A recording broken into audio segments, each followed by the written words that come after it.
Here we go. Episode DOS of the official one. Okay, so who did the homework? One, do we have a name? Anyone come here with a name? Oh, that might be No. one of the things I forgot to do on my homework. The Oh. dog ate it. Oh, well, looks like there's no lunchtime for you guys. What? You'll be staying and doing your homework over lunch. This is episode 2 of the unnamed podcast. Right. Is that not the name? The unnamed podcast. If the audience did their required watching, they would have watched Audition. 1999 was it? Yes. Something like that. So, starting off this movie, I wish it didn't have such a spoiler title screen. Because all I knew about it was the title screen. I feel like they gave away too much. But starting off, we obviously have the hospital scene, which that little kid made me so sad. He's got a little like science project. He's walking down the hospital, and yeah, he turns the corner and his mother is dying and his father's there. When this happened, I really thought the movie was going to go a different way. I don't know why, but I thought the father was going to be a real piece of shit. Interesting. And I guess in a way, maybe he was. I'm interested if you think the father is a bad guy.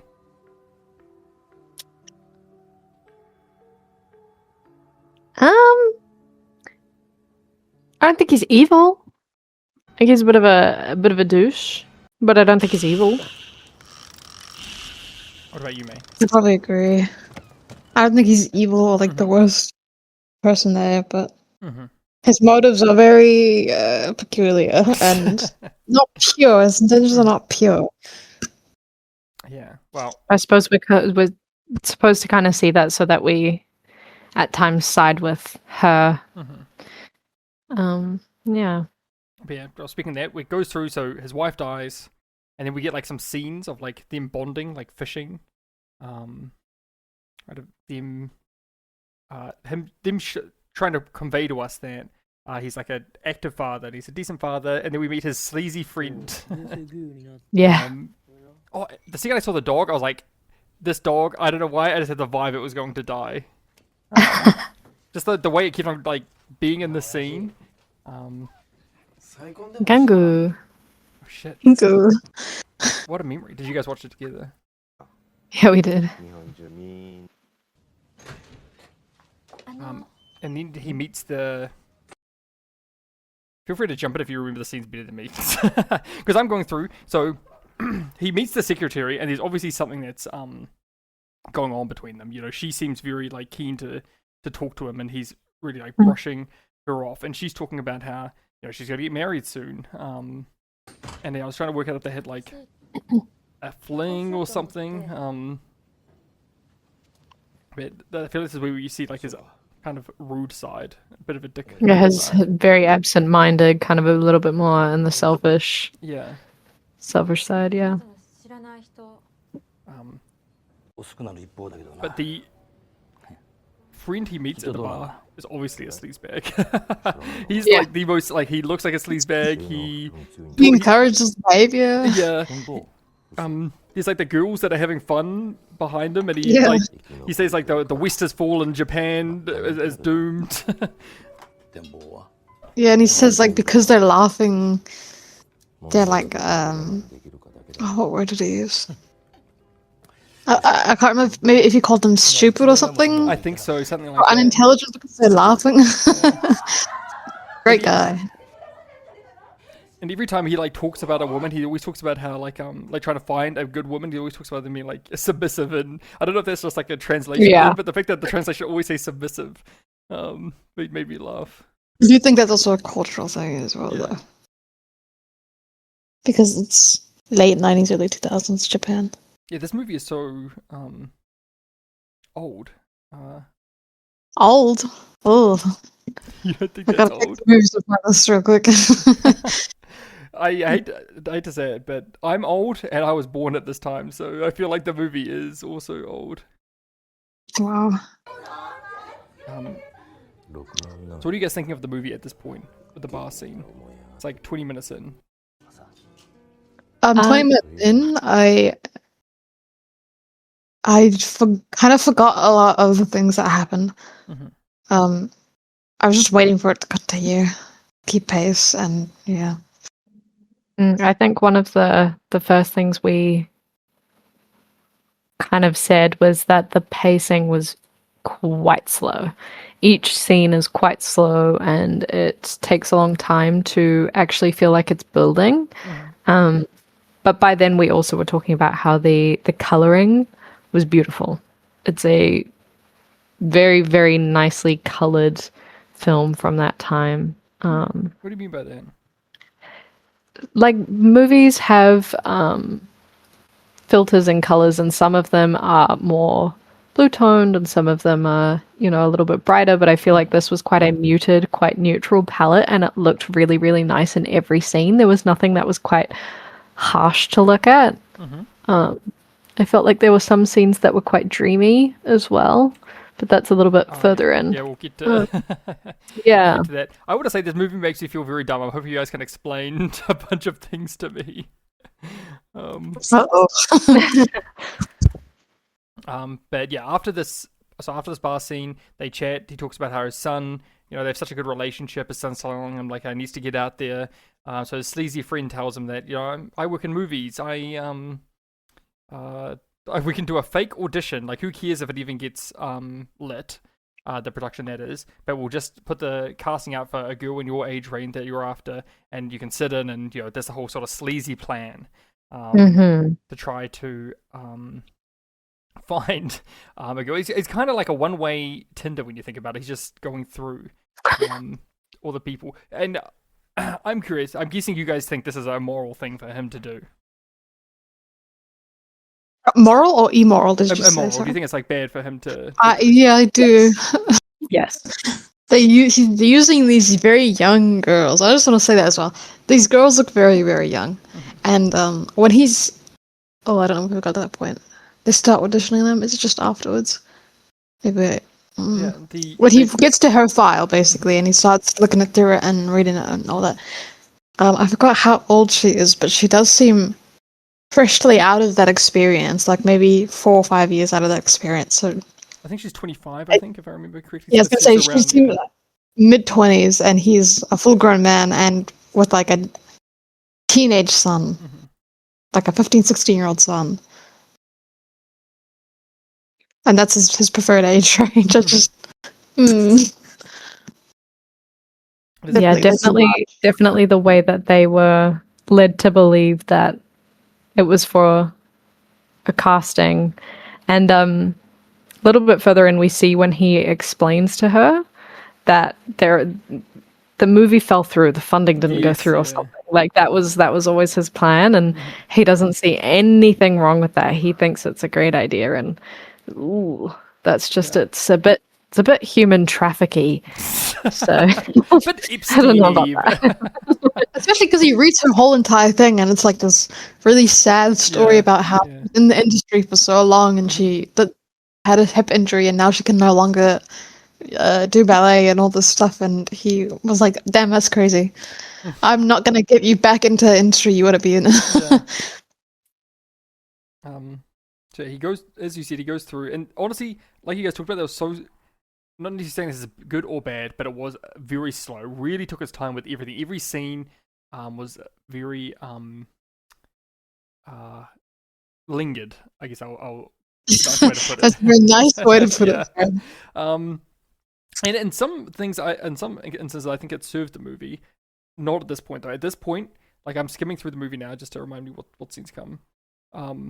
So he's reviewing the file. He then talks to his son. His son's starting to date again.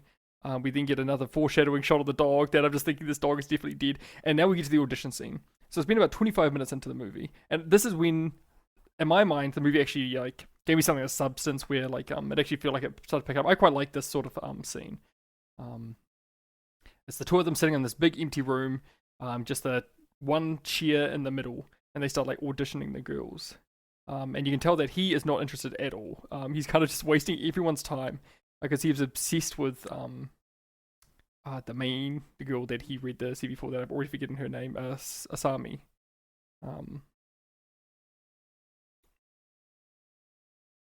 I think it was one of the better parts of the film. And I feel like you kind of get a false sense of hope that things are going to start picking up in terms of pace, and it kind of dies down immediately after, and you're like, oh, okay. I think there's certain parts in the film. I think that's the biggest one.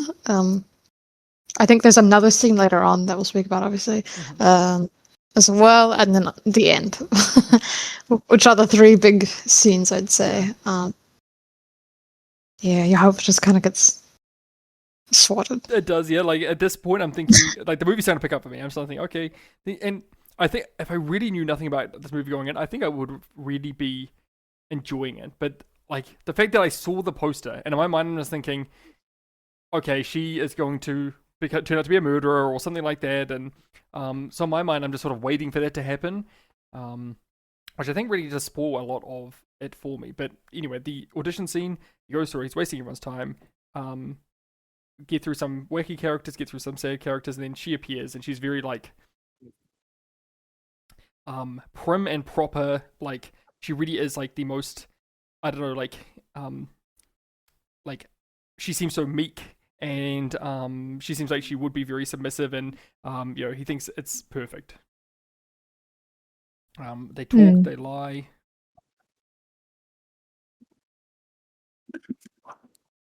He becomes obsessed. I wrote down that at this time, like her performance seemed very stiff, but I feel like that was somewhat purposeful. Yeah, because like she's being like this very awkward sort of like meek girl. And do they have the date after that? Yes, they do. They right away he calls her. It's like, hey, I know I'm deciding if you get this part that you really, really want. Do you want to come have dinner with me? And surely this will no way affect your results. And they go have that nice weird little dinner. So you've seen this before, May. Have you seen this before, Spiders? Yes. Okay. What did you think about it the first time you watched it? Did you feel like it was slow then? Yeah, I kind of have always thought it has quite a slow pace. There isn't really much of a build-up. It's just quite slow for the entirety of the quite long movie, and then at the end it kind of hits. But I do enjoy it regardless. I think I just struggle with slower paced movies because that's just how I am.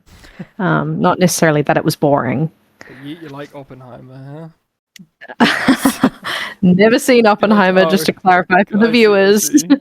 I feel like part of the reason why I feel like it's so slow is because when you have the audition scene, I feel like obviously we've already gotten to know the father a wee bit over the scenes, and I feel like as soon as we see her in the audition scene, I feel like we've got everything we need to know about like her mask, like what sort of person she's putting on for the guy. Like for the dinner scene, I feel like we learned literally nothing new.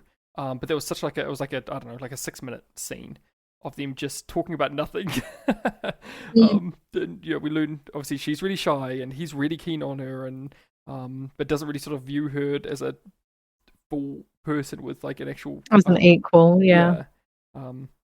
And then it ends, and he plays rooftop golf, which I thought was interesting, with his friend, and this friend gives him the advice of like a high school advice. Oh, you can't be the first to call her. Don't call her. You have to wait. There's a lot of like rooftop things like that in Japan. They also have rooftop, what are they called? Like batting cages. Oh, that's cool. As well. Making use of but typically they're more indoors and like upstairs than outside. I think that is an older thing for them to be outside than upstairs, you know. Yeah. Yeah, and something I wrote down is they're not even playing golf; they're throwing golf balls at the bar, like in the net. Yeah, that was. I think he met his friend there or something. Yeah. It seems because he was just throwing them and he was missing. Yeah. Um, and then yeah, his friend gives him the advice of like, "Hey, we've done some research. Things aren't what they seem. You know, she's a bit odd." Um, and this is another thing where they lean so heavily on telling you something isn't right with her. Um, they obviously saw the poster. They make it really clear that she is like I'm pretty sure it's after the scene that she's sitting there just looking at the phone and there's a big sack. And why I really do like that scene, I think it kind of does a disservice to the movie where it kind of leans out too obvious that she's kind of spooky. Or maybe I'm thinking too much I of the think mystery. that my issue with the film is that the pacing itself, I don't particularly have a problem with. It's only a problem because the movie is 2 hours long. That's true. I think that a lot of the scenes could be shorter, and I think they could cut a lot of time by doing that. And I think a scene like that, if the movie wasn't as long as it is, the ending would be a lot smoother. Like you said, it gives it away, but I think that if a lot of those scenes were but shortened. Yeah, that's true. Yeah, I think you are right because if I wasn't waiting an hour and a half for that thing to happen, that one scene. Yeah. I personally really enjoy that scene because although it is quite obvious that she's kind of up to no good and she's doing things secretively and she's got all this mystery, it does give us a little bit of context that she's actually got problems. The way that she's sat there and the way that they kind of show her as a little bit of a freak, not just not just evil or something. They kind of show that she's messed up before they really dive into it, which I quite liked about it. But yes, I think if they set it up better, it would have been a little bit more impactful.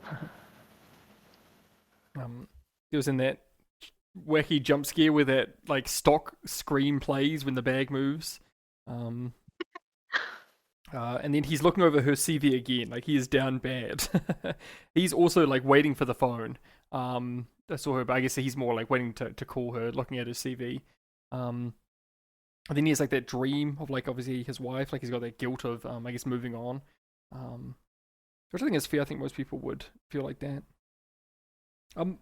I think I interpret it a little bit differently, that it was like a warning, like an omen, rather because she's waiting in the snow behind that tree. Yeah. And I think that imagery coming from that background to me is more of like an ominous thing rather than guilt. In my opinion.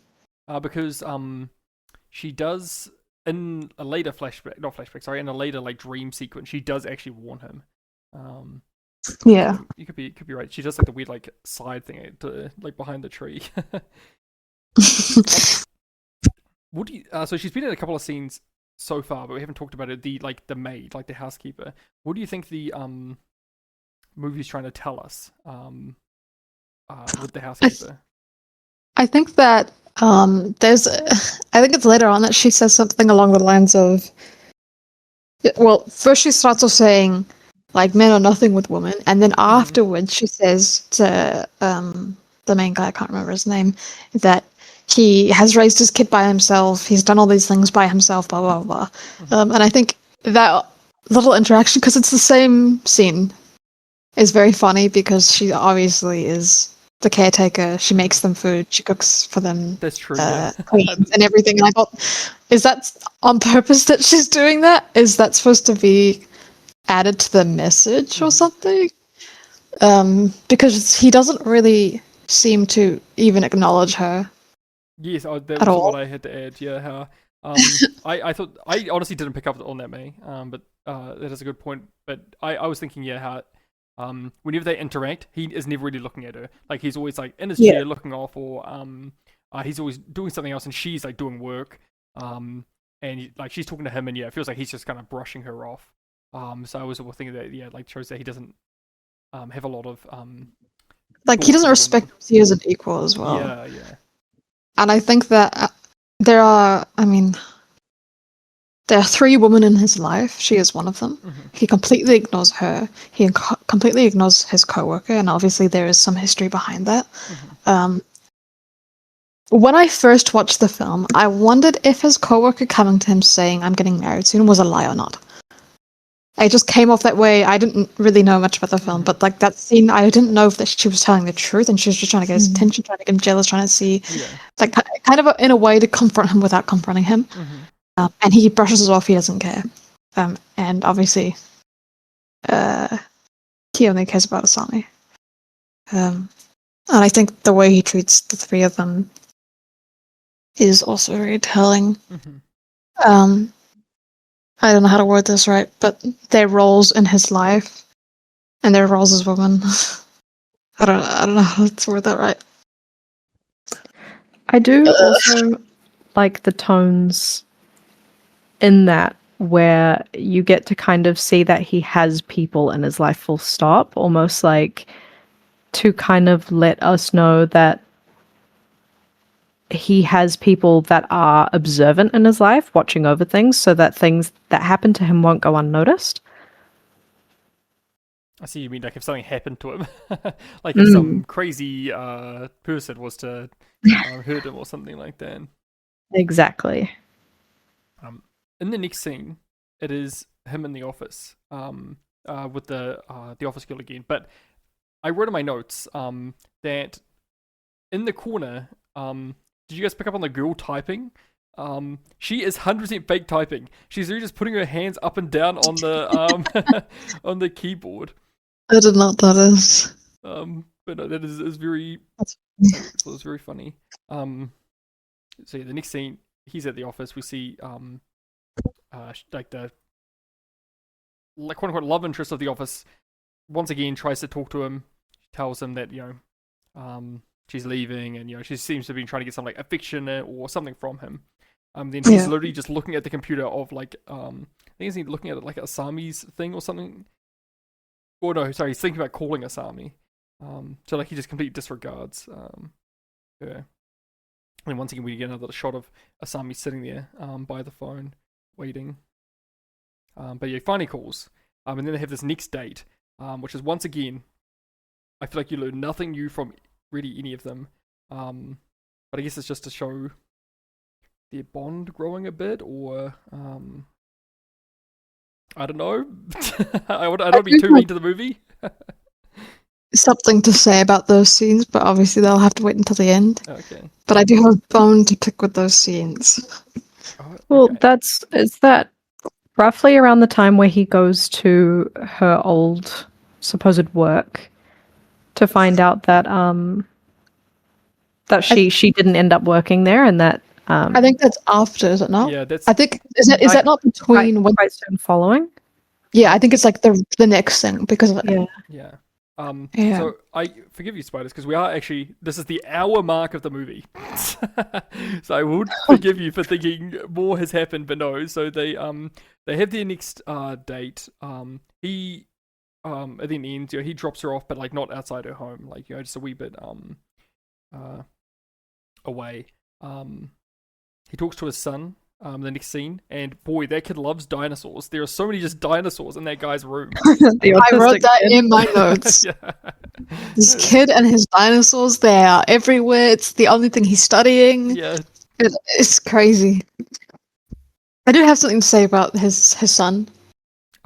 He's very special. Wait, what do you mean by that? I thought the son was sweet. Like he's nervous but confident around the girl. He's got a micro fixation of dinosaurs. The dad even thought he was like looking at something online, but he was just looking at dinosaurs. In the nicest way possible. He's very slow. Like, what did you mean? What I think maybe it's the actor himself who's kind of, in a slight way, overacting. In a way. Maybe it's just the actor himself. Yeah. And very interesting to see a character acting like that in a movie like this, where everybody else is, a lot more toned down. That is true. Yeah, the other actors play a very quiet roles, and he is definitely quite hyper. The next scene is they go on the like cabin date by the sea, which is I guess the he's talked to his son. He's now had 2 dates with her. He's obsessed. So he's like, I guess moving things along. They go to that nice cabin that is clearly daytime, but they just put a blue filter over over it to make it look like it's night. Does make it look dreamy though. It does make it look dreamy, yeah. Which I think may, well, I say I think may. I know it will come up again later. And she is maybe I'm interested in what you guys' interpretation of the scene was, but it seemed like he was really hesitant. And in my reading of the scene, it seemed like he was really unsure if he actually wanted to sleep with her. Like he's trying to come up with excuses, not excuses, but like other things to do. He's like listing of like we can go to the museum, we can do X, Y. Like if we go to a restaurant, it's still open. But she's like starting to like take her clothes off. And then he stands there for a while before, like while she's in bed, before he then goes through with it. Do you guys like? Did you read it the same? Yeah, I think there's a few things contextually that kind of matter up to this point. There's the fact that the warnings from his wife that I guess there is a bit of guilt about moving on. There's also the fact that by now it has been brought up that people in his life don't trust her and don't really think it's a good idea for him to be around her. But I think also the cultural differences matter. I think there is a big deal, particularly for that time frame in Japan. Dating someone seriously with respect was quite different to Western and American culture. You wouldn't jump into things so quickly, especially if you were set on someone.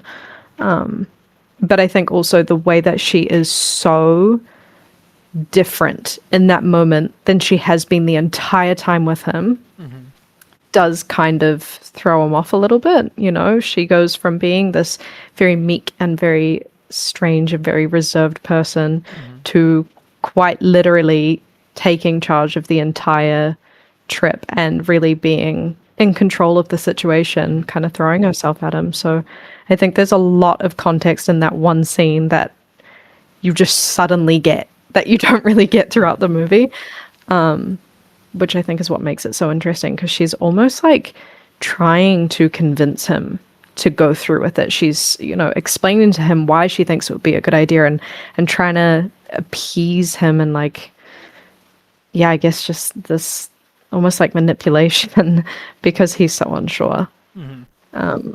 Which, yeah, does make it very, very interesting.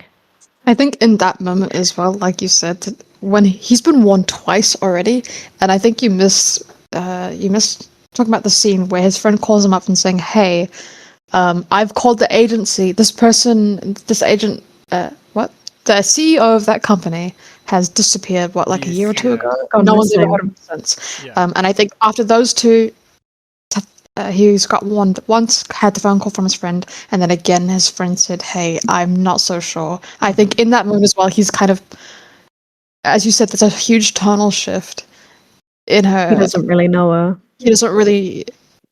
You can see. I think he's thinking a bit like, "Whoa, what is going on?" But still, obviously, goes through it anyway. Yes, yeah.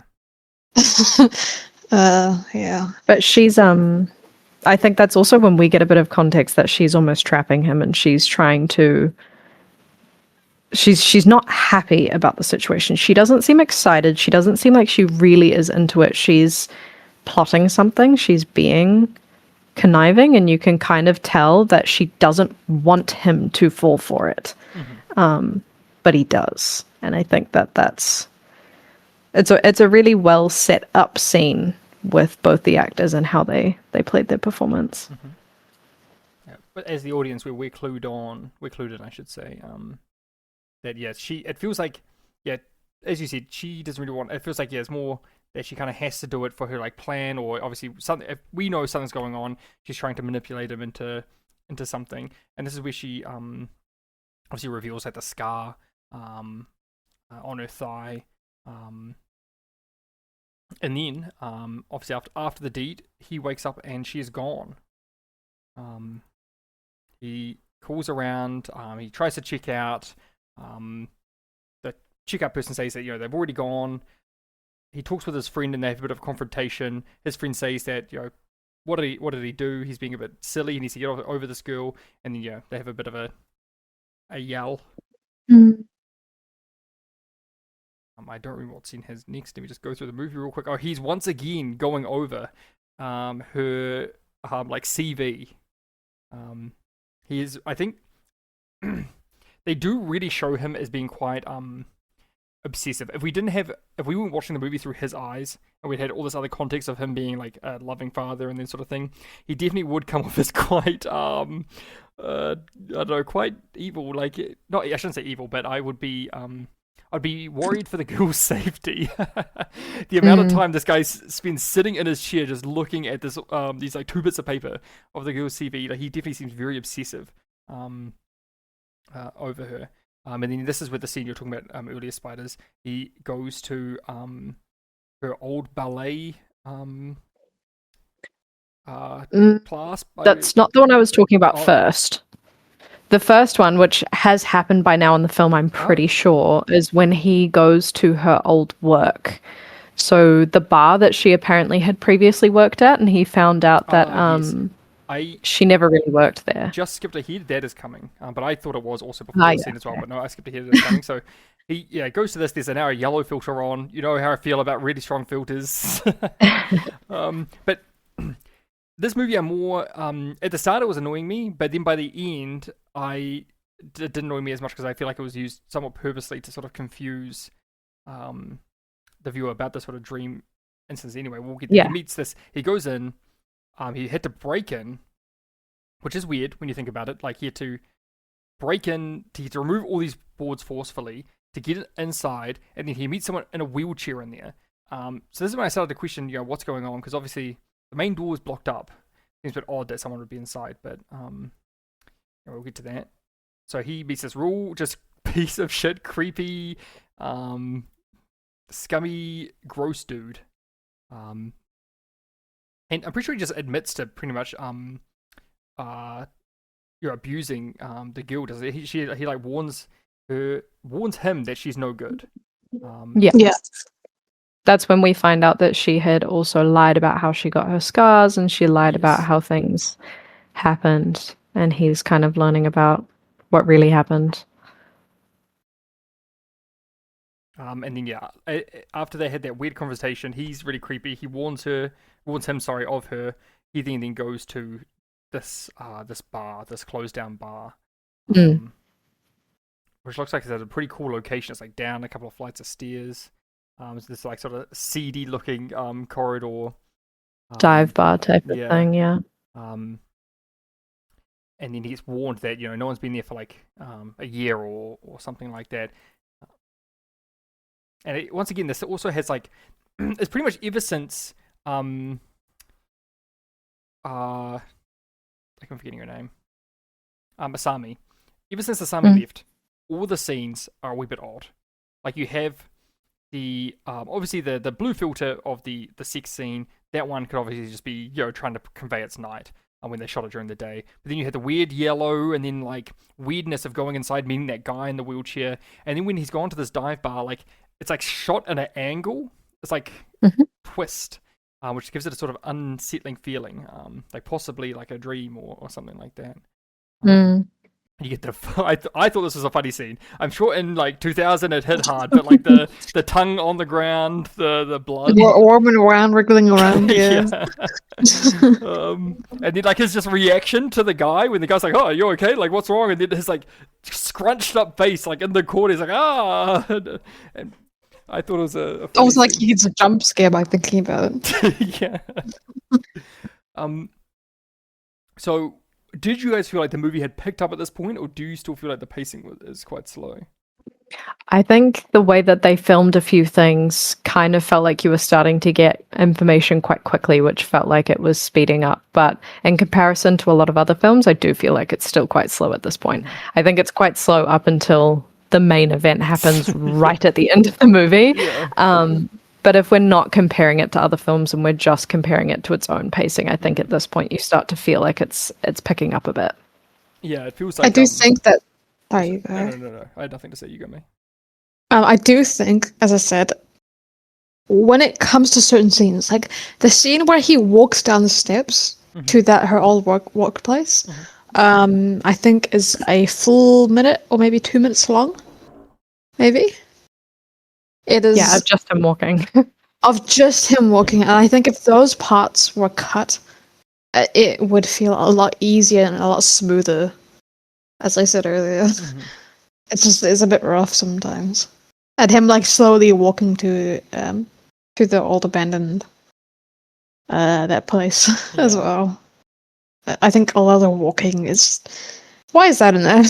Who left this in? I don't know. I think it might have worked if there was more mystery to dwell on.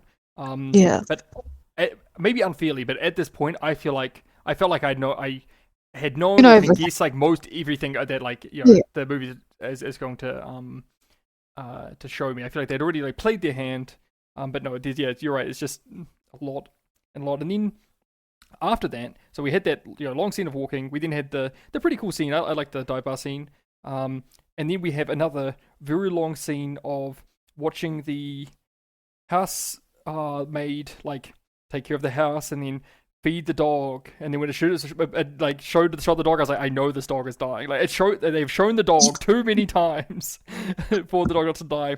And then we see like some creepy like outside shots of the house, and then I feel like this is where we know things are going wrong. And then literally she zooms in on the dog again, and you're like, fuck, it's over. How did you feel about that, Harry? About the dog dying? Yeah. It's so hard to judge movies that are really old on how they do things, because maybe when this was filmed at the time, the way they set it up wouldn't have been so predictable.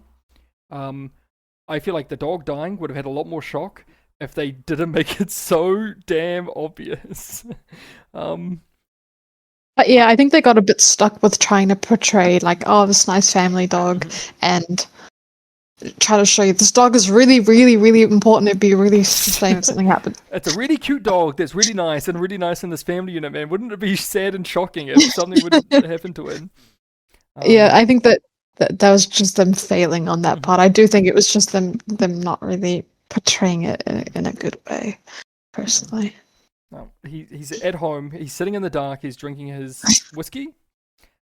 We know something's gone awry. We know that something is about to happen. Finally, he starts to drink the whiskey. He's feeling a bit odd, and this is when I start to get a wee bit confused in the movie from here on out. He then starts having like flashbacks, but which aren't flashbacks, because when he thinks back to them, things are different than how they appeared the first time. And we start getting like information that he sort of can't possibly know. Like, so, do you guys have any insight on if these are dreams, visions, hallucinations? I think that something that is a fault of this movie. I feel as if they recorded everything and then they kind of just said, I don't know, we'll piece it together like this. And I think that those things were cut out. I think they did happen, like the scenes where they're speaking in the, in both of the bar, restaurants. Yeah. Yeah, I think that her telling him that information, I do think that that's real. Obviously, when his wife is there and speaking, I think that's like him. I think he's dreaming about that happening. And I think that once again, like an omen from his wife saying, "Get out of there." As it goes on, I think that they could have handled the way those two scenes are shot in those different restaurants better. Because I think that they wanted it to be a big shock that she was messed up, but we had already known that. Yeah. And I think that cutting out that information is a very difficult decision. Because on one hand, you don't want to give it away, and on the other hand, it's kind of vital to the story. I don't know. It's a very it's very rough scenes for the story. Yeah. So we're at the point where his wife is warning him. So we've had the dream flashback hallucination where he learns more of the history. And we've now just gotten to the wife warning him scene. Do you think it would have been a better movie so far if there wasn't so many hints that she is messed up? Maybe just a couple of like weird mysteries, like, no one's heard of her, like her old boss, or no one's known of her, and we didn't know that she was clearly messed up and evil and about to like try to kill him. Do you think it would have been a better movie, or do you think it would have been worse because it would have been maybe pretty boring, no mystery there to think about? Or what do you guys think? I think the way that they've gone about it has put them right in the middle of two very, very good, very viable options. They could have either gone down that route, made it more mysterious, kind of left it to be this big surprise and really committed to that, or they could have gone balls to the wall from the beginning that she is really, really not right in the head, but she is sweet enough that he's kind of just going for it because he's lonely and he needs someone. They kind of met in the middle by making her very reserved and having all of these warning signs, but he's figuring things out and still kind of going after her anyway. And I think that kind of leaves you wanting them to portray things a little bit better, regardless of which side they choose to take. I think they met in the middle and it didn't really pay off for them. Yeah. I think I'm inclined to agree. Going from here, we've got the wife warning him, and then now from here on out, I think the movie gets a bit unhinged, which I like. He is again dreaming, I don't know, in her apartment, which again he's never been to, so it's kind of weird that we're there. And then things are going crazy. Like she's trying to give him like a blowjob. It's then like cycling through like the woman in his life, and that's where we get like the reveal that they had an affair, or maybe he had a one night stand before she was seeing someone else, and that's why they're so weird, like the work romance. Yeah. And then it's like his son's girlfriend, and then gets turned into like the sack again. He should know nothing about this, so I'm getting a bit confused, my little brain. And then we get one of my favorite scenes in the movie, where he opens the sack. I thought that was a good reveal. Obviously, we knew it was like probably going to be that guy, but I thought it looked pretty gross, and the actor does a good job selling it. And then he's like, I can't remember what he was asking. I think it was saying food or something, and then a guy comes out and vomits in the bowl and gives it to him. I thought that was a good scene. It does have one of my pet peeves of where the movie doesn't trust the audience. Like 10 minutes prior, or maybe more like in this movie, 20 minutes prior, we had the scene where the movie told us no one's heard from the guy again. He had like they found an extra tongue and some fingers at the crime scene or something like that. And then when Akami comes out, and then flashes back to him getting told that information. Like, we're dumb and can't piece that thing out. I hate it when movies do that. Like, sure, if it's like a complicated thing and you've got more to reveal, do it. But like, there's such an obvious. It's one single thing, and he's obviously missing those things. Like, that's the first thing. Like, he climbs out of the bag, and you see it. Yeah. We don't need to spend more time flashing back to the scene that we watched 20 minutes ago of him explaining. You don't want this to make the movie longer? Yeah, very long enough. And then it goes through the creepy old man with the pliers. Comes out again, and obviously he learns more. We then see Akami killing the guy, again with the blue filter over. His wife. We just get so many different flashbacks, and then he comes back to what may be reality. Of Akami getting ready. She's like got the kit on, she's got the gloves, she's like putting down the she's got a little outfit on. Yeah, she's got the mask. It's clear that obviously she is an expert in this, she's done it before. And sorry. Every time I skip, it sometimes messes up, and I don't remember what happens next. So feel free to jump in, guys, if you she starts doing the thing, the sound with the needle. Okay, yeah. Yes. One of the best. It is really good. That's yeah, fun. So good. and then obviously she injects him with something to A because paralytic she drugged almost. him in the first part with his whiskey, blah blah blah. Which I think we're supposed to kind of piece up the what I guess He's- the chop changes is supposed to Yeah. be borderline drug-induced hallucinations and things that he's learnt, heard, or Yeah. knows about her. And then she puts out the match, starts doing the things with the needles, and then his son walks in. He comes home. He's supposed to be at a friend's house staying the night, but he comes home, and he sees that she's about to. Oh, she cuts off his feet cuts first, off his and then the off his son feet. comes home and sees what is happening. because I'm guessing she doesn't want him to, like, I'm not gonna pretend like I know her psyche or what the thing was thinking, but my read on it was that she's obviously was abused. Her mind's very messed up of what she views lovers, and I guess she's got this like obsessive compulsion of not wanting her men to, I guess, be disloyal or hurt her or go away, so she makes them sort of like, I don't know, crippled or whatever. Like cuts off her feet, Well, abuses him. She's I do think that's a very interesting take because she does kind of try to get him to admit that he will only ever love her, but Yes, I think although I can touch on this more when we finish our recap, I think it's more revenge. I think she is very, very angry about men and see. some of the things that men have done. And obviously the man that hurt her, he had things wrong with his feet. That's why he was in the wheelchair. Oh, true. The man that, yeah, her stepfather. So I think she is replicating that kind of injury because she sees Aoyama as a liar.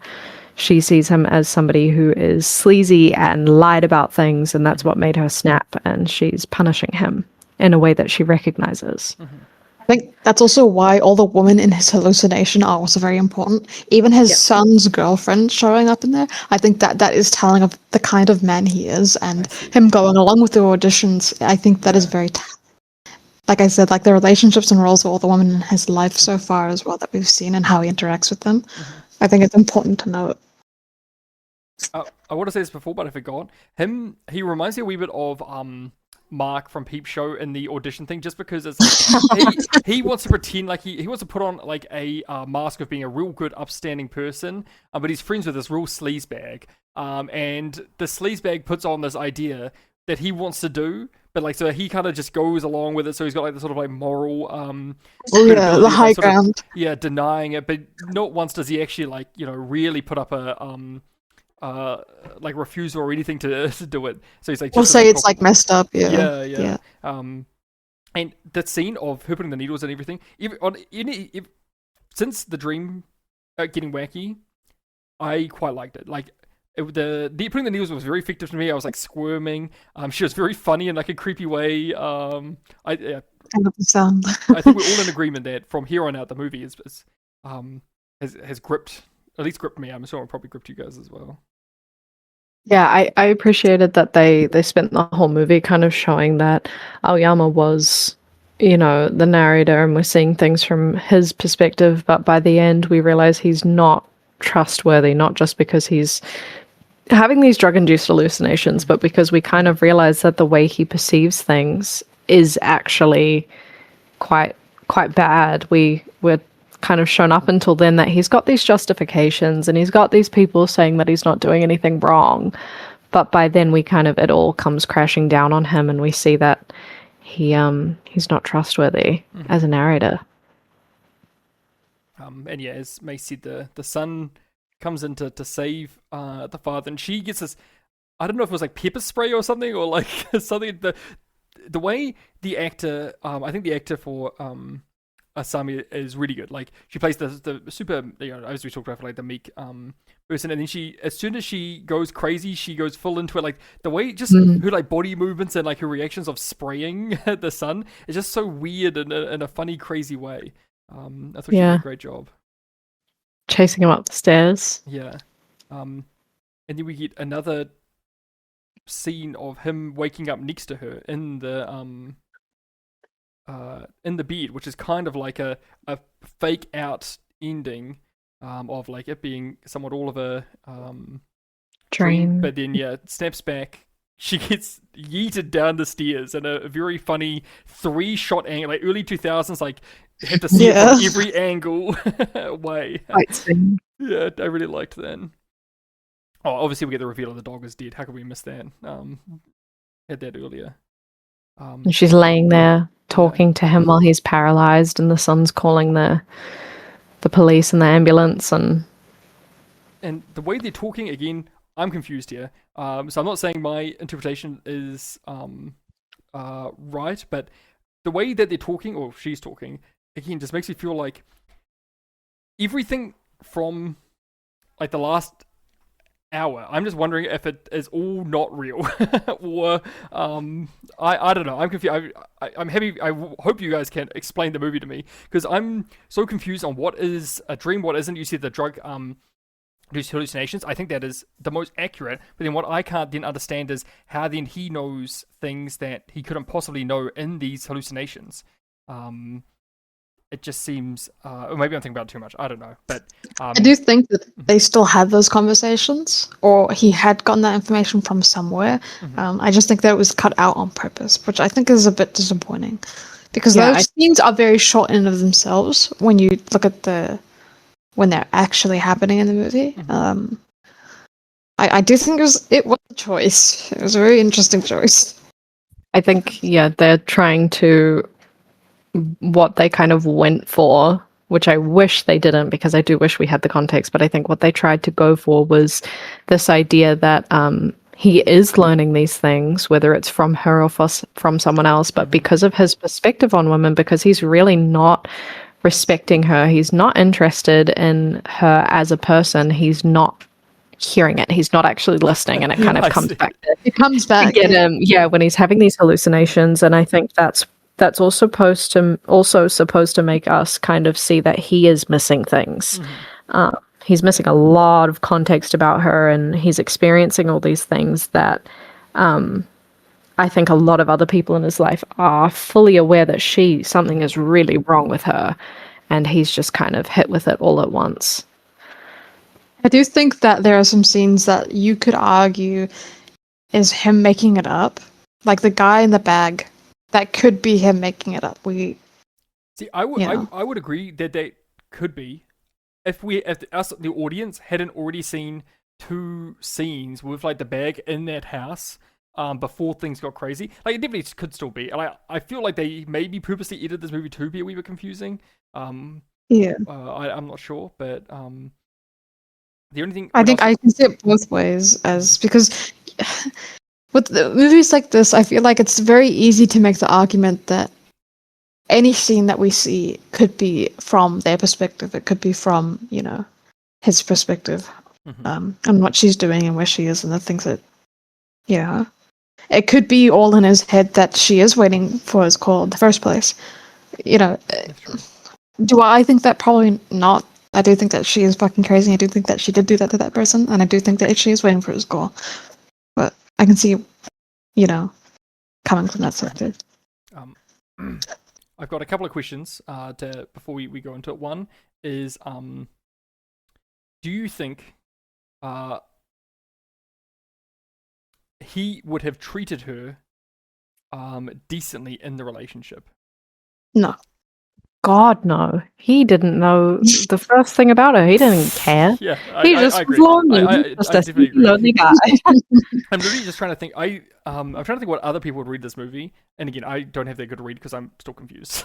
But I feel like there are that's why I was asking these questions as we go through, because I feel like there are some people that would finish this movie thinking that guy was a really good guy. He did nothing wrong. And that Asami is like, taking her anger out on other people on this like guy who's perfect, and obviously he didn't deserve anything that happened, but I think the movie does a pretty good job at like subtly showing like the ways that he's creepy, and how like you said, that how he doesn't know anything about her, how he just projects all his desires onto her. And I was wondering if that, when you were explaining your take on it, Spiders, which I think is possibly pretty accurate to what the director wanted, makes a lot more sense than my one, is I wonder if he just like ignored all these red flags, and that's why we didn't see them. Like, it was him ignoring all these red flags. He just wanted to see her as his perfect, meek, submissive partner, a 24-year-old partner or whatever. Yeah, well, I mean, he's given red flags, not just what he's supposed to have picked up from her, from being around her and from seeing her, but he's told directly that these people that she was supposedly involved with went missing or died, or she's lied about where she's come from, she's lied about her experience. You don't actually know this girl, and then he goes, "Oh yeah, to think of it, I don't even know where she lives. I've never dropped her off." Yeah. So he is fully met with all of this good reasoning that any sane person would, hear that and go, "Ugh, I'm kind of nervous that this girl has my phone number." But he doesn't care, because he doesn't care about her, and he's not recognizing anything to do with her. So he just leaves it and he ignores it. We kind of see that coming back to bite him, I guess. Everyone knows that hot people don't have red flags. It's only so true. And she's so pretty. I don't know if this was purposeful. I would have to go back and rewatch the movie. This is just my notes. I feel like in all the scenes and like the restaurant scenes and everything, I feel like her hair was really like hiding her face in a lot of it. Like it was very like a small frame, and then when she went crazy mode, it was like behind her ears, like it was like revealing behind her ears. Yeah, I feel like that was purposeful, but I would have to go back to confirm. But I thought that was a nice little touch. Very, very true.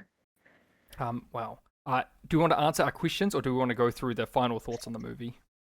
I think notes first. Okay. I think notes would be good. Who would like some to start? final notes. I'm happy to All right. to go ahead. Yeah, you start.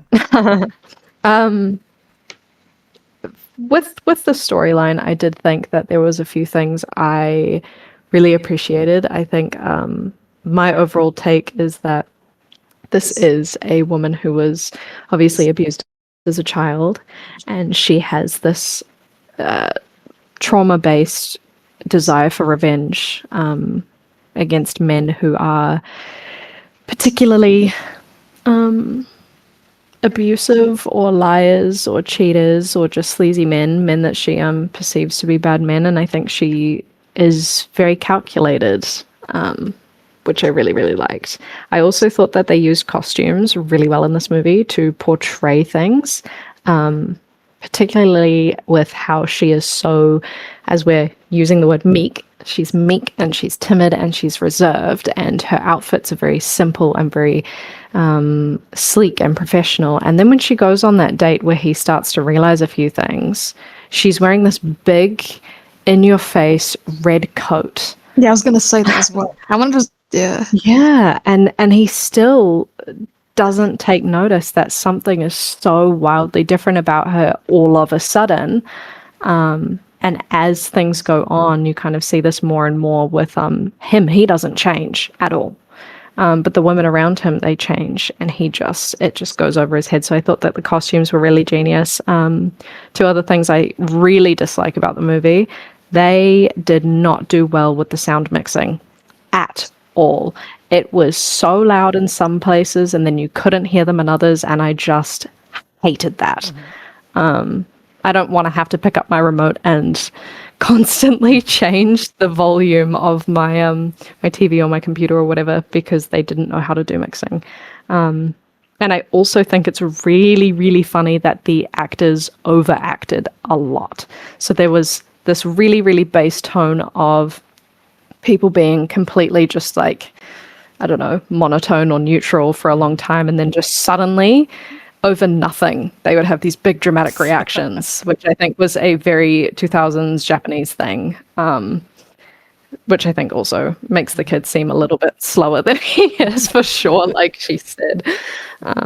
So I think those were some of my main thoughts. I really like her.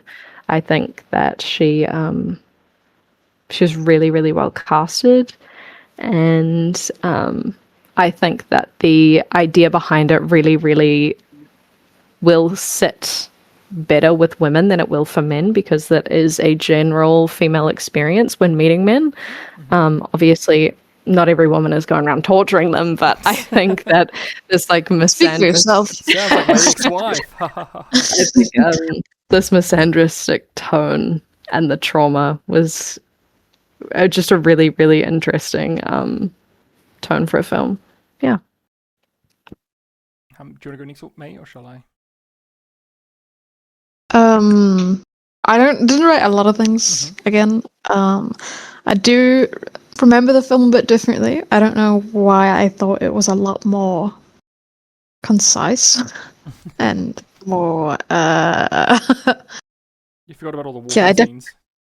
Yeah, I did. And I put in my notes. I hope Harry has put this movie on 1.5 speed. I am so sorry, Harry. I'm a slow reader. I can't. It's subtitle. I had to focus 100% of the time on this movie.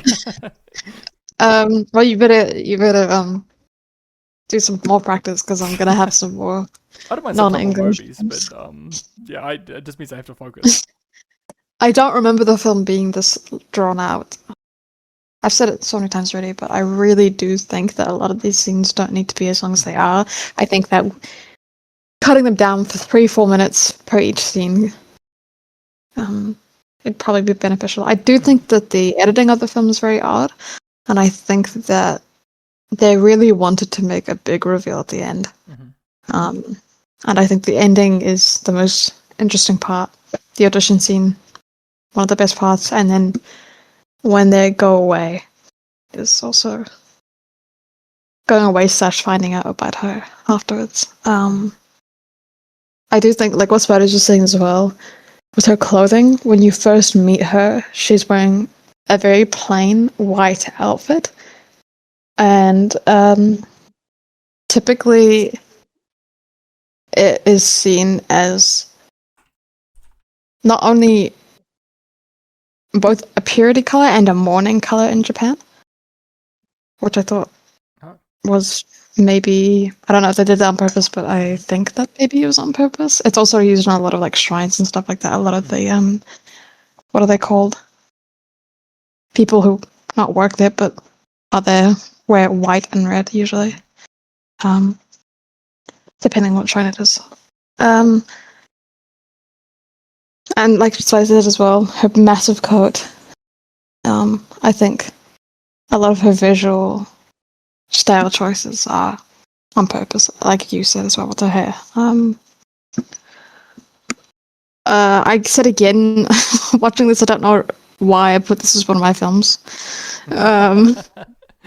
It's the self-conscious, like when you know your friends are watching and not just watching, reviewing, picking out everything piece by piece. You just feel so self-conscious. At least I do when you guys watch my movies.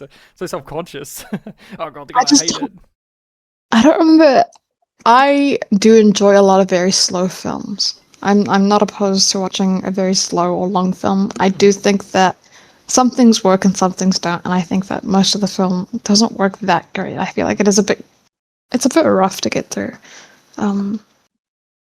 Watching it the second time around is a lot worse. Sorry. I have more to say. I don't remember. Yeah, that's all I got. I'm sorry. No problem at all. I don't think there's much to say about the film in general. I mean, we did go through it, like when we went through the scenes. Yeah.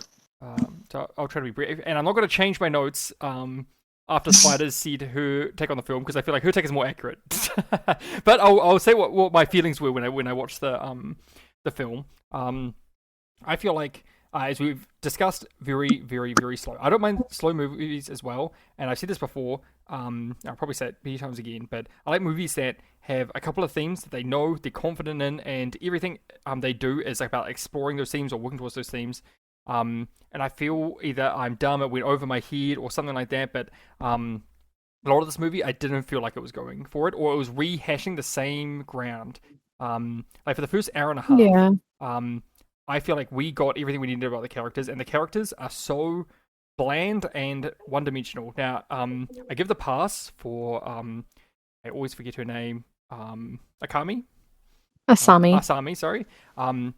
Asami, because I feel like that was intentional on her part, because obviously he's falling in love with the idea of her, he doesn't know anything about her, and then obviously she's hiding things, so I think her being plain serves the plot, but I think everyone else was very one-dimensional.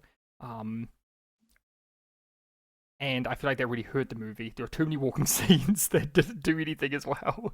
And I really wish they changed the damn title screen of the movie so I didn't see her in like her like little murder get up. That's a bit disappointing. Because if I didn't know that, maybe I would have been much more invested in the start.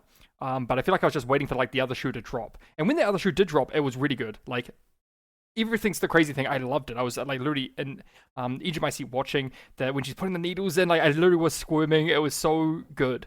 I felt like my take on what was happening was that I think I said before she was abused as a child.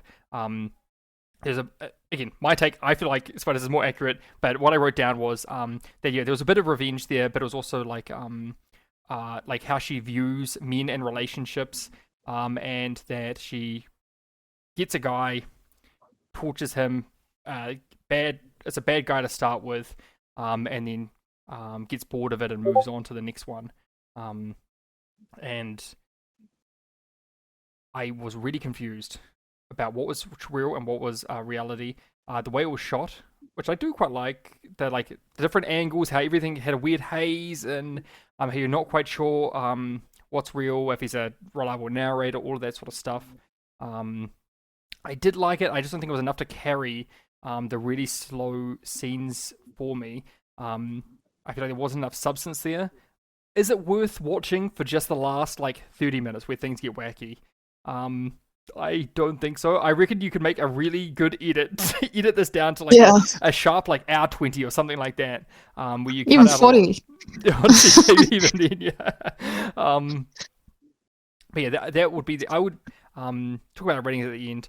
If I was to answer the 3 questions, I think I feel mean saying this because after everything you've said, but who I would replace Yana with, my pick was the Sun. I never got that he was slow. Okay, I never thought that once about the Sun. The reason why I picked Yana was because he felt like the only happy person in the movie. He seemed like a just a happy stand-up guy, and I know nothing about Yana, but she sounds like a happy person. So I just imagine she would be like a fun little obviously a daughter in the show, and maybe they'll have like a nice little father-daughter bond. I don't know, but that's my pick for replacement. If I was going to pick who Adam Sandler would be, it would be the sleazy friend. I imagine he would have greasy hair, slicked back. He'd have a cigarette as well. He would be putting on one of his really dumb voices. And if we had to replace any of the actors, honestly, I think all the actors did a fine job. I think it was more the writing that let it down. I don't think I would have replaced anyone. Yeah, I think I'm satisfied with. I mean, there's a small cast. I'd replace the dog. I'd replace a dog with a dog that didn't die. That's who I'd pick. What about you guys? I pick. I know. I thought it'd be funny. I don't think. I replace my Adam Sandler cameo. Is the guy in the bag. Okay, yeah, that's a good one. That is a good one. No, I'm confused again. Are we doing?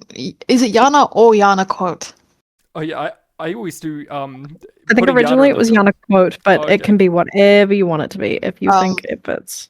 He made this really weird sound, and I can't explain it, and that was my Yana quote. And I think Spiders and I have the exact same. We have the same replaced character. That Asami should have been played by Lucy Liu. Absolutely, and because she looks exactly the same in the poster, both of us originally thought that it was Lucy Liu. When I first, I had seen basically the cover and read the synopsis a few years ago, and I put it on my watch list, and I thought, yeah, I'll watch this, and I thought it was her, and it wasn't. But I do think, yeah, both of us love Lucy Liu. I do think that the main actress is a good actress. I think she did a really good job, and it's nothing against her. I think her acting was good. But yeah, I think she was probably the best actor out of all of them.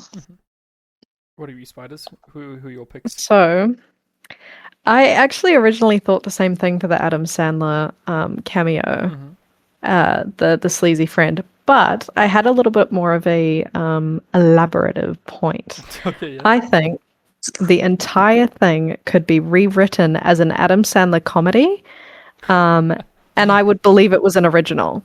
But if you added more feet, it would be a Tarantino film. That was my trivia coming up, and I maybe you saw the same thing. So, I definitely saw it like that. For my Yana quote, I thought about the radio voice saying tomorrow's heroine could be you. That whole spiel, that little moment we get to see. That is such a Yana thing to say. That's something she would definitely quote if she ever heard it on the radio. So I definitely thought that one would be a great little quote or cameo for her. I feel like I have to do cameo because I don't know Yana. I don't know what she says. Totally I have to do cameos. If you guys want to do quotes, One day you'll piece it together. Yeah. One day. Do we have any trivia for oh sorry, who would you replace, or is May correct in that? Definitely, Lucy Liu. It's nothing because it's nothing to do with the main actress. I thought she was great, and I wouldn't really replace her. It's just my heart yearns for an evil Lucy Liu movie. Mm-hmm. We have a crazy Lucy Liu movie. We've left the trivia to you, as it's such a little fun little piece for you. When I was looking for trivia, I don't know if it's because obviously it's a Japanese film, but I feel like there wasn't a lot of trivia other than a couple of things. So one of my favorite bits of trivia is the fact that he somehow keeps on coming up again and again. Is that Rob Zombie admitted that he found this movie to be really creepy and unsettling, the most he's ever seen in a horror movie. And I just love that Rob Zombie keeps on coming up in the movies that we watch. One day we'll have him on here. Yeah, we'll have him on the show one day. Coming from Rob Zombie, that's pretty big. That is pretty high. That is pretty big. I also saw. I'm sorry, I'm going through it. Where was it?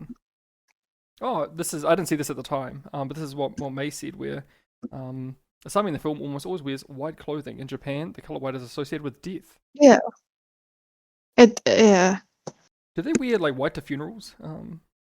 I think so. I don't know. I'm sure they wear black as well, but it's typically white is seen as like a taboo thing to be wearing. Yeah. I'm sure that maybe they're a bit more lax on it nowadays, but I think that especially for early 2000s Japan, a lot of those things were still, a lot of like the cultural things superstitions and omens and things were still massive, yeah. So, and I think that, yeah. I'm not going to say that. I'm going to out myself. Surely you said. Surely say on the recording right now. Ooh, maybe it's for the after. Oh, okay, the Patreon exclusive. Yeah. Okay. The other bit of trivia I saw was that I think what Spiders was referencing that Quentin Tarantino loves this movie, and thinks it's a masterpiece. Yeah, you get to see a little bit of his influences in everything he makes, and I think he really does. I think casting Lucy Liu in Kill Bill was interesting, but there is also another character in Kill Bill that I think has this like reserved approach, and then suddenly she kind of snaps and she's a bit wild and a bit loose. So yeah. What's her name? I've forgotten her name. It just slipped my mind. I had it about 5 minutes ago and now it's gone. But she's a Japanese student. I think she's a schoolgirl. Yeah. Yeah. All right, I remember who you're talking Very about. interesting. Did you know that this film there's a bit of debate apparently about this film being either feminist or to be read as feminist or misogynistic? Have you guys heard about that? I don't know anything about the movie. I haven't looked anything up, but this is what the trivia is telling me. I can see how. I also haven't read anything about it, but I can see how, because of the constant overtone from the men being misogynistic. But I think at its core, it definitely shows a lot more of this feminist, almost more misandrist leaning theme, I guess. So I guess, yeah. Is that why they think it's misogynistic? Surely not, because maybe this is just because we're watching it 26 years later, and obviously times have changed. But when when that guy says like Japan is doomed in the bar when the women are just having fun, I feel like that's obviously meant to show that he's like a sleazy dumb guy. Like I feel like it's not. We're not supposed to hear the sleazy character say that and think, "Wow, God, he's right." Japan. I do wonder though, which side has this come from? Is this come from a Japanese audience? And if that is so, I think that there's a lot of cultural context within that of why. Because dating culture in Japan is wildly different to West, obviously. There's a lot of different things I can understand from that point of view why that would be seen as misogynistic. And her just being fucking crazy because I was going to say their perspective on violence as well. Yeah, I can understand that, but not from a Western perspective, like a Western audience perspective. I wouldn't see that being misogynistic from our kind of view, but yeah. I can kind of see where some people might be coming from with the resort to violence and her being a crazy girl, but I think overall we are supposed to pick up on the fact she herself is a misandrist. She hates men and she's punishing men, and I think that it is supposed to have more of a feminist perspective when you think of the housekeeper and the colleague and all these things. That's definitely, that is what we're supposed to be kind of seeing. Yeah, I agree. The lens. Did you know in the novel the ending differs quite a lot? The long story short is that when Asami's cutting his feet off, the power goes out. He then runs upstairs. She then chases him. He is the one who kicks her down the stairs. That's when the son comes home. Then she is still alive, and the son has to then brutally kill her by hacking her to pieces with an axe. Damn. Has to brutally hack her to pieces? That's what it says. That's what it says. I didn't know that. That's very interesting. There's like a one-liner at the end. The son asks what happened, because obviously he's the father. He just about to brutally murder this girl with the axe. Asked what had happened. He simply replies saying, "Nothing really." What the hell? Well, that would have fit in the movie too. And okay, last bit of trivia is music video for the first single of My Chemical Romance, Honey, This Mirror Isn't Big Enough for the Two of Us, had a very similar storyline to the movie, but with a different ending. I don't think I've ever seen the music video for that one. Wow. Honestly, Fake fan, Harry. do you agree that it had a very similar I'm not sure if I'm just not correctly remembering. I don't remember it having much of a story at all. If it's the right one I'm thinking of, where it's like all black and white and there's okay, I'm watching it right now, and it 100% it is like it's inspired by. That one? But is it black and white, and do they look a bit like? No, not black and white. I'll link it. Honey, wait. Which one? Honey, This Mirror Isn't Big Enough for the Two of Us. And it's not like kind of dark toned. Definitely dark tone. Definitely dark tone. I think. Like there's literally an audition. Then there is a girl waiting by a phone with a bag in the background, like 100%. I think that Vampires Will Never Hurt You. I think that's the one I'm thinking of. That's black and white. Yeah, like this is definitely inspired by. Yeah, that is the same thing. Yeah. All right. Wow. Any final words about the movie, or should we get to the rating? I think we get to the rating. Okay, let me pull up the what is it called? The doc. All right. Spiders, what are you giving it?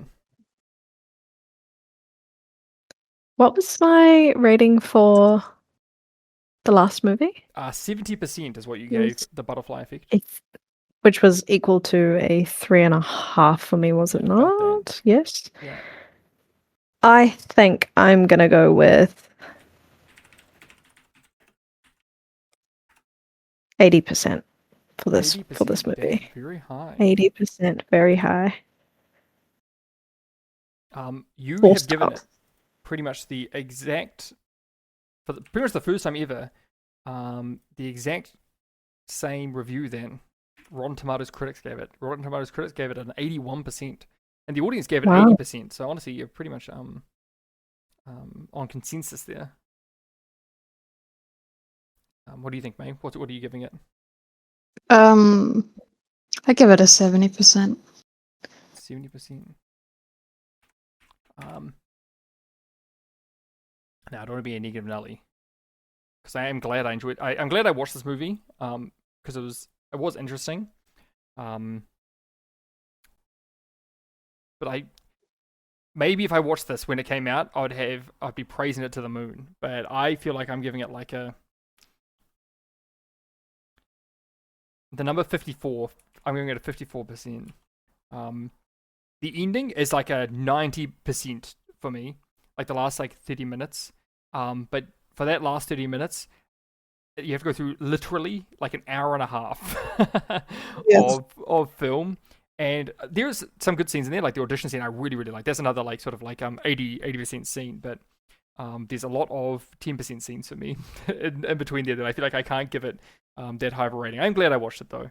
But yeah, I'm going to give it a 54%, which feels bad to do. It feels bad to do because I did like it, but no, I think I have to. It's the number that calls to me. I think the only thing that would have made it higher for me is sound balancing and just cutting out a few of those filler, really, really long scenes and maybe replacing them with a little bit more context. But I really enjoyed it. I don't think I needed more context. I just think that those filler scenes that we had to put in 1.25 speed, just they brought my rating down. Otherwise, it would have been right up there for me. It was some of the scenes where he's walking, and genuinely they are still so long when we put up the speed. It doesn't even seem like it has been, and he's just walking down the stairs at a semi-slow rate rather than a super slow rate. It's a bit painful at times, I will say. Yeah, I definitely think that this film could benefit from better editing, as you said earlier. It could be cut down, I think, to like a 50-minute decent little short film. I think I also got a lot from it that I was hoping to get from the film American Mary. Which I love the main actress of that film. I was really excited for, I guess, a bit more of what I got from this when I watched that, and it just really fell short. So watching this for me was it was a bit of an upgrade, and it gave me kind of what I was wanting from a film like this. What is it being replaced with? So what should we roll? So we can roll for the next one. I have some options. I have a film that is very, very bad. That I'm wondering if I should. It is just a very short film. It's 90 minutes. It's an hour and a half. Nice. And I wonder if I should subject the both of you to watching it. I think it's on YouTube as well. Oh, easy. But nice. or I could do that, or I could go and give like a good movie that I actually really like. Well, the last one you replaced was with Jacob's Ladder. Yeah. Okay, Jacob's Ladder. This is a very, very bad film, and if I think we roll this, I think I might cry. Because I don't think I want to watch it again, but it is so bad. It's half the fun. It's got a pretty big cult following. You're teasing me. What's the name? It is so bad. Okay, I don't know if I should do that or like another kind of... We've got to go with that. Yeah, okay, you built it up so much. I hope it rolls it right away as well. I think it's called Blood and Donuts. Is it like a cop movie? It's a Canadian film, and it is a vampire film. Okay, yeah.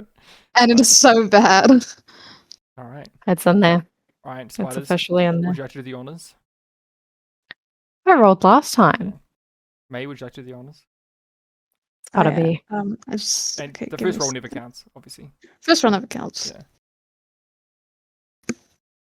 Okay. For all the listeners, the options are Past Lives, 12 Angry Men, Vampire Kiss, Saved, Blood and Donuts, and Jacob's Ladder. Drum roll, please. Hold up, I gotta get another one because I just rolled a 6 3 times, and I don't think so. That sounds like cheating to me. That's not rolling. Well, I would feel really bad that I've seen like 3 or 4 of mine, and Well, it has. We got to go by the die results. We got to go by the die results. okay, I am rolling. So far, it's been pretty balanced. We've got 2 of yours, 1 of mine, 1 of Spider's. Are we ready? We're ready. I got a 1. It's Past Lives. I was so close to Past changing it as well. Lives. I was so close to changing it as well. Man, finally. Oh wait! I've messed up. Oh. But I just got my hopes up. Oh. No, I'm joking. Oh, what did you be saying? No, I put an 8-sided dice, but I don't think it really matters anyway. No. We got to do it legit. If it was an 8-sided dice. Wow, I think you just don't want to watch it, Harry. No. How many times have I asked you if you've seen Past Lives? This is finally my chance. But no. If it wasn't legit, we got to do it again. Do a d6. I don't like this. What's I the got a result? 2. So it's still your 12 Angry Men. Odyssey. That is a nice short movie. And I'm excited. you guys are like movie connoisseurs. I feel like you have to see 12 Angry Men. Been on my watch list for the past 11 years. 11 years. Well, I'm excited. I think, like, legitimately, isn't it only like 70 minutes or something like that? Yeah, I think it's a pretty short. I have things to say about it, but I won't. Oh, all right. I'm excited. I assume you do mean the 1957 version, Yes. though, right? Wait, there's another version? There's a 90s version. Oh, I haven't seen that one. But I am meaning the old famous one. All right. So hear that, viewers, who I'm sure this will be out in time for all our viewers to listen to. 12 Angry Men. Watch that one. That's the next one. Any parting words before I end the already very long recording? No. Thank you, Harry. Good luck to our viewers. Thank you so much. We all love you. Come up with an amazing name. All right, bye-bye. Bye.